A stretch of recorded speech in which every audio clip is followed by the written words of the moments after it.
नमस्कार प्रिय दर्शकों, आप सभी का हमारे YouTube चैनल पर हार्दिक स्वागत है। दोस्तों, आज की हास्य कथा एक पति अपने ससुराल जाता है, इस संदर्भ में है। आप पूरा वीडियो देखेंगे तो आपको बहुत हंस हंस के पेट दुखेगा और मस्ती से झूम जाएंगे।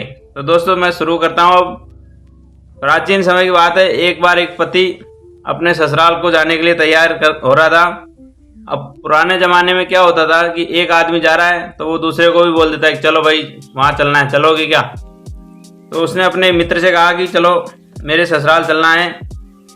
तो उसका मित्र कहता है कि चलने को तो मैं तैयार हूँ, चल सकता हूँ, लेकिन मेरे पास कपड़े नहीं हैं।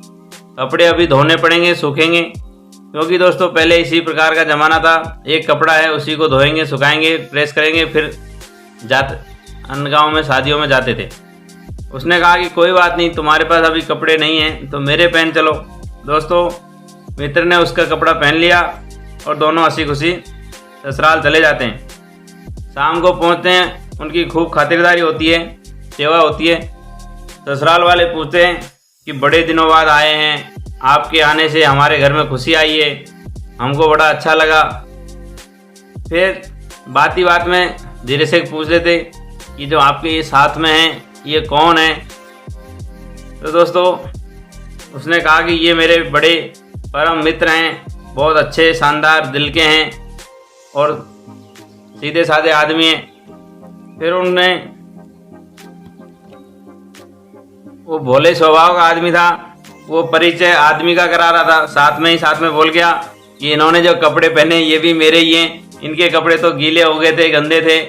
तो मैंने इनसे कहा कि ससुराल चलना है, तो ये बेचारे मेरे साथ हो गए तैयार, आ गए हम लोग। दोस्तों, जब ये बात उस मित्र ने सुनी कि ये साला परिचय तो मेरा करा रहा था, कपड़े बीच में क्यों ले आया, तो वो मित्र नाराज़ हो गया। कहने लगा मैं तो अभी जा रहा हूँ, तुमने मेरी बेइज्जती करा दी, मेरी इंसल्ट करा दी। फिर जब उसको आया समझ, हाँ भाई गलती हो गई, मेरे को माफ़ करना। दोस्तों, पहले के ज़माने में होता था क्या, ये जो ससुराल में लोग जाते थे, ससुराल जिस घर में होता था उसके अलावा भी पूरे गांव में उनका स्वागत होता था। एक घर से दूसरे घर, दूसरे घर से तीसरे घर, इस तरह से सारे मोहल्ले वाले उनको जानते थे, स्वागत भी करते थे, चाय पानी पिलाते थे। जब वो सुबह दूसरे घर तीसरे घर गए घूमने, फिर उससे पहले बोल दिया था कि भाई तू कपड़े का जिक्र नहीं करना की।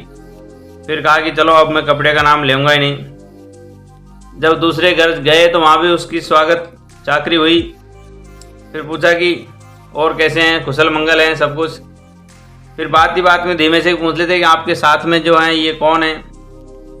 फिर परिचय कराता कि ये मेरे परम मित्र हैं, अच्छे स्वभाव के हैं। मैंने इनसे कहा कि ससुराल चलना है, तो बेचारे मेरे साथ तैयार हो गए, और ये जो कपड़े इनने पहने ये भी इनके अपने ही हैं।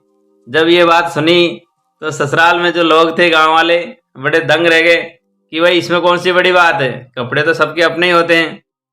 फिर वो मित्र बेचारा नीचे नीचे गर्दन करे और शर्मिंदा महसूस होए।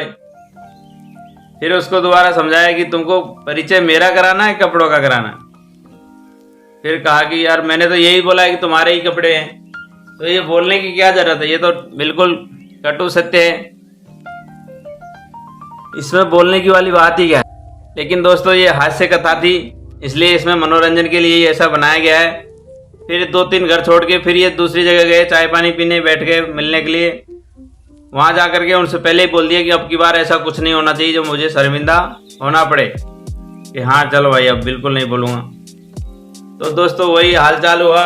खेती बाड़ी के बारे में पूछा और बाल बच्चों के बारे में पूछा। फिर कहा कि चलो आपके साथ में जो ये कौन है, इनका परिचय, कि ये मेरे परम मित्र हैं और बड़े सीधे स्वभाव के हैं, सरल आदमी हैं। मैंने इनसे कहा कि अपने ससुराल चलना है, तो ये बेचारे मेरे साथ तैयार हो गए और हम दोनों लोग आ गए।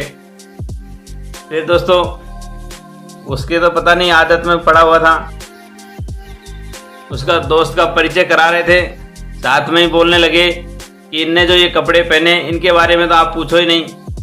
दोस्तों, वो बेचारा दोस्त इतना शर्मिंदा हुआ, कहने लगा मैं तो अभी जा रहा हूँ, तुमने मेरी इंसल्ट करा दी, बर्बादी करा दी, मेरी बिल्कुल बदनामी करा दी।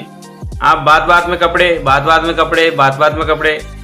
दोस्तों, ऐसा कहा जाता है कि जिसके शरीर में, मन में, जो दिल में घूम रहा होता है, वही शब्द हमारे बाहर निकलते हैं।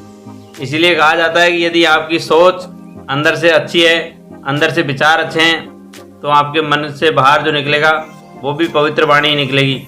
और यदि आपके दिमाग में कुछ हलचल हो रही है, कुछ योजना प्लानिंग हो रही है, तो कहीं न कहीं उसके एक आध शब्द निकल ही जाएंगे।